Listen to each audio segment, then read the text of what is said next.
BJP ticket ಘೋಷಣೆ ಬಳಿಕ ಜೋರಾಗಿದೆ ಅಸಮಾಧಾನದ ಕಿಚ್ಚು. ಟಿಕೆಟ್ ಸಿಕ್ಕಿಲ್ಲ ಅಂತ ಕೆಲವರು ಬಂಡಾಯ ಅಭ್ಯರ್ಥಿಯಾಗಿ ಕಣಕ್ಕಿಳಿತಾ ಇದ್ರೆ ಕೆಲವರು ಅಭ್ಯರ್ಥಿ ಪರ ಪ್ರಚಾರ ಮಾಡದೇ ಇರುವುದಕ್ಕೆ ನಿರ್ಧಾರವನ್ನ ಮಾಡಿದ್ದಾರೆ. ಬಿಜೆಪಿಯಲ್ಲಿ ಟಿಕೆಟ್ ಘೋಷಣೆ ಆಗ್ತಾ ಇದ್ದ ಹಾಗೇನೆ ಒಂದಷ್ಟು ಅಸಮಾಧಾನ ಅನ್ನೋದು ಕೆಲವು ಕ್ಷೇತ್ರಗಳಲ್ಲಿ ಶುರುವಾಗ್ತಾ ಇದೆ. ಸೊ ಹೀಗಿರ್ಬೇಕಾದ್ರೆ ಕೆಲವರು ಬಂಡಾಯ ಸ್ಪರ್ಧೆ ಮಾಡ್ತೀನಿ ಅಂತಿದ್ದಾರೆ, ಇನ್ನು ಕೆಲವರು ಯಾರನ್ನ ಅಭ್ಯರ್ಥಿ ಅಂತ ನಿಲ್ಲಿಸಿದಾರೋ ಅವ್ರ ಪರ ಪ್ರಚಾರಕ್ಕೆ ಹೋಗೋದು ಬೇಡ ಅಂತ ನಿರ್ಧರಿಸಿದ್ದಾರೆ. ಈ ಎಲ್ಲ ಭಿನ್ನಮತ ಬಂಡಾಯ ಶಮನಕ್ಕೆ ಬಿಜೆಪಿ ವರಿಷ್ಠರು ಮುಂದಾಗಿದ್ದಾರೆ. ಬಿಕ್ಕಟ್ಟಿನ ಕ್ಷೇತ್ರಗಳ ನಾಯಕರೊಂದಿಗೆ ಖುದ್ದು ಸಭೆಗೆ ಮುಂದಾಗಿದ್ದಾರೆ ಅಮಿತ್ ಶಾ. ಮೈತ್ರಿ ಅಭ್ಯರ್ಥಿಗಳ ಪರ ಪ್ರಚಾರಕ್ಕಾಗಿ ರಾಜ್ಯಕ್ಕೆ ಆಗಮಿಸ್ತಾ ಇದ್ದಾರೆ ಅಮಿತ್ ಶಾ. ಏಪ್ರಿಲ್ 2ರಂದು ಪ್ರಚಾರ ನಡೆಸಲಿದ್ದಾರೆ ಕೇಂದ್ರ ಗೃಹ ಸಚಿವ ಅಮಿತ್ ಶಾ. ಅಂದೇ ಮಧ್ಯಾಹ್ನ ಬಿಕ್ಕಟ್ಟಿನ ಕ್ಷೇತ್ರಗಳ ನಾಯಕರುಗಳ ಜೊತೆಗೂ ಕೂಡ ಸಭೆಯನ್ನ ನಡೆಸಲಾಗುತ್ತೆ. ಕೆಲವು ಕ್ಷೇತ್ರಗಳಲ್ಲಿ ಜೆಡಿಎಸ್ ಮತ್ತು ಬಿಜೆಪಿ ಹೊಂದಾಣಿಕೆಯ ಸಮಸ್ಯೆ ಅಂತಂದ್ರೆ ಇನ್ನು ಕೆಲವು ಕ್ಷೇತ್ರಗಳಲ್ಲಿ ಬಿಜೆಪಿ ನಾಯಕರದ್ದೇ ಒಂದಷ್ಟು ಅಸಮಾಧಾನ ಇದೆ. ನಮಗೆ ಟಿಕೆಟ್ ಸಿಗಬೇಕಾಗಿತ್ತು, ಅವ್ರಿಗೆ ಕೊಟ್ಟಿದ್ದಾರೆ, ಈ ಬಣ ಕೊಟ್ಟಿಲ್ಲ, ಆ ಬಣ ಕೊಟ್ಟಿದ್ದಾರೆ, ಈ ಥರದೊಂದಷ್ಟು ಅಸಮಾಧಾನ ಇದೆ. ಹಾಗಾಗಿ ಈ ಭಿನ್ನಮತ, ಅಸಮಾಧಾನ, ಸಮನ್ವಯ ಸಮಸ್ಯೆ ಇದೇನೆಲ್ಲ ಇದೆ ಇದನ್ನು ಬಗೆಹರಿಸೋಕೆ ಏಪ್ರಿಲ್ 2ಕ್ಕೆ ಖುದ್ದು ಕೇಂದ್ರ ಗೃಹ ಸಚಿವ ಅಮಿತ್ ಶಾ ಅವರೇ ರಾಜ್ಯಕ್ಕೆ ಎಂಟ್ರಿ ಕೊಡ್ತಾ ಇದ್ದಾರೆ.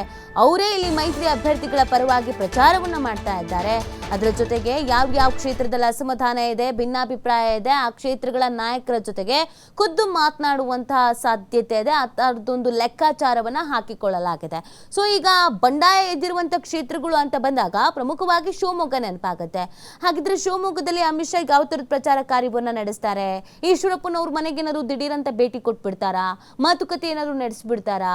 ಆಮೇಲೆ ಈಶ್ವರಪ್ಪನವರು ಹಿಂದೆ ಸರಿತಾರಾ?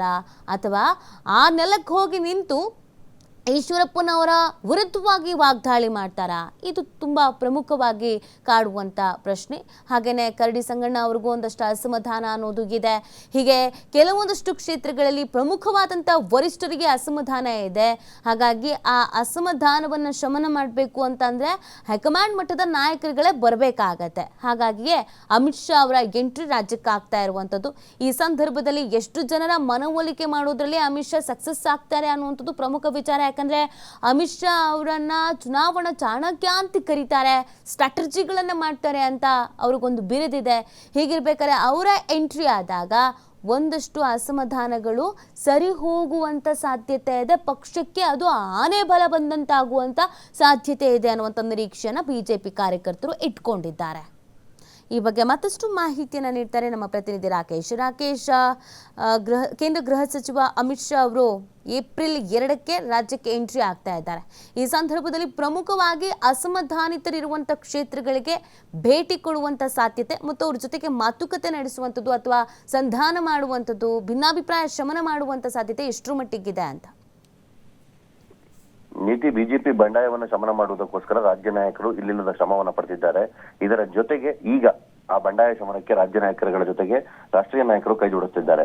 ರಾಜ್ಯದಲ್ಲಿ ಬಿಜೆಪಿ ಮತ್ತು ಮೈತ್ರಿ ಅಭ್ಯರ್ಥಿಗಳ ಪರವಾಗಿ ಪ್ರಚಾರಕ್ಕೆ ಬರಲಿರುವಂತಹ ಕೇಂದ್ರ ಗೃಹ ಸಚಿವ ಅಮಿತ್ ಶಾ ಅವರು ಬಂಡಾಯ ಮತ್ತು ಭಿನ್ನಮತ ಶಾಸಕರುಗಳೊಂದಿಗೆ ಸಭೆಯನ್ನು ನಡೆಸಲಿದ್ದಾರೆ. ನಾಯಕರುಗಳ ಜೊತೆ ಈ ರೀತಿಯ ಮಾತುಕತೆಯನ್ನು ಮಾಡುವುದಕ್ಕೆ ಮೊದಲು ಅವರು ಪಕ್ಷದ ಕೆಲವು ಕಾರ್ಯಕ್ರಮಗಳಲ್ಲಿ ಭಾಗಿಯಾಗಲಿದ್ದಾರೆ. ಏಪ್ರಿಲ್ 2ನೇ ತಾರೀಕು ಅವರ ಕಾರ್ಯಕ್ರಮ ರಾಜ್ಯದಲ್ಲಿ ನಿಗದಿಯಾಗಿರುವ ಹಿನ್ನೆಲೆಯಲ್ಲಿ ಅಂದು ಮಧ್ಯಾಹ್ನ ಅವರು ಅಸಮಾಧಾನಿತ ಜಿಲ್ಲೆಗಳ ಮತ್ತು ಕ್ಷೇತ್ರಗಳ ನಾಯಕರುಗಳ ಜೊತೆ ಒಂದು ಔಪಚಾರಿಕ ಸಭೆಯನ್ನ ಮಾಡಲಿದ್ದಾರೆ. ಇಲ್ಲಿ ಪಕ್ಷದ ನೆಲೆಗಟ್ಟು ಮತ್ತು ಮುಂದಿನ ದಿನಗಳಲ್ಲಿ ಈಗ ಟಿಕೆಟ್ ಬದಲಾವಣೆ ಮತ್ತು ಆಗಿರುವಂತಹ ಅವರ ಅಸಮಾಧಾನದ ವಿಚಾರಕ್ಕೆ ಸಂಬಂಧಪಟ್ಟ ಹಾಗೆ ಸ್ಪಷ್ಟೀಕರಣವನ್ನು ನೀಡಿ ಪಕ್ಷ ಬಲಪಡಿಸುವ ನಿಟ್ಟಿನಲ್ಲಿ ಕ್ರಮವನ್ನು ತೆಗೆದುಕೊಳ್ಳುವ ಬಗ್ಗೆ ಅವರಿಗೆ ಸೂಚನೆಯನ್ನು ಕೊಡಲಿದ್ದಾರೆ. ಆ ಬಳಿಕ ಯಾರ್ಯಾರು ಪಕ್ಷಕ್ಕಾಗಿ ತ್ಯಾಗವನ್ನು ಮಾಡಿದ್ದಾರೆ ಅವರಿಗೆ ಸೂಕ್ತ ಸ್ಥಾನಮಾನವನ್ನ ಮುಂದಿನ ದಿನಗಳಲ್ಲಿ ಕೊಡುವುದರ ಬಗ್ಗೆ ಅವರು ಆಶ್ವಾಸನೆಯನ್ನು ಕೂಡ ನೀಡಿದ್ದಾರೆ ಅಂತ ಮಾಹಿತಿಗಳಲ್ಲಿ ತಿಳಿದು ಬಂದಿದೆ. ಒಟ್ಟಾರೆ ಬಿಜೆಪಿಯ ಬಂಡಾಯ ಶಮನದ ಜೊತೆಗೆ ಪಕ್ಷವನ್ನ ಆಡಳಿತಾರೂಢ ಕಾಂಗ್ರೆಸ್ ಪಕ್ಷದ ವಿರುದ್ಧ ತಂದು ನಿಲ್ಲಿಸುವ ದೃಷ್ಟಿಯಲ್ಲಿ ಅಗತ್ಯ ಕ್ರಮವನ್ನ ಕೈಗೊಳ್ಳುವುದು ಮತ್ತು ಐತಿಹಾಸಿಕ ಗೆಲುವನ್ನ ದಾಖಲಿಸುವ ಮುಖಾಂತರ ವಿಧಾನಸಭೆ ಚುನಾವಣೆಯ ಸೋಲಿನಲ್ಲಿ ಆಗಿರುವಂತಹ ಸೋಲಿನ ಪ್ರತೀಕಾರವನ್ನು ತೀರಿಸುವ ವಿಚಾರಕ್ಕೆ ಸಿದ್ಧತೆಯನ್ನು ಕೂಡ ಮಾಡಿಕೊಳ್ತಾ ಇದೆ. ಆ ವಿಚಾರದ ಭಾಗವಾಗಿ ಅಮಿತ್ ಶಾ ಅವರು ಸಭೆಯಲ್ಲಿ ಅತೃಪ್ತರೊಂದಿಗೆ ಮಾತುಕತೆಯನ್ನು ಕೂಡ ನಡೆಸಲಿದ್ದಾರೆ. Okay, thank you Rakesh. ತಮ್ಮೆಲ್ಲ ಡೀಟೇಲ್ಸ್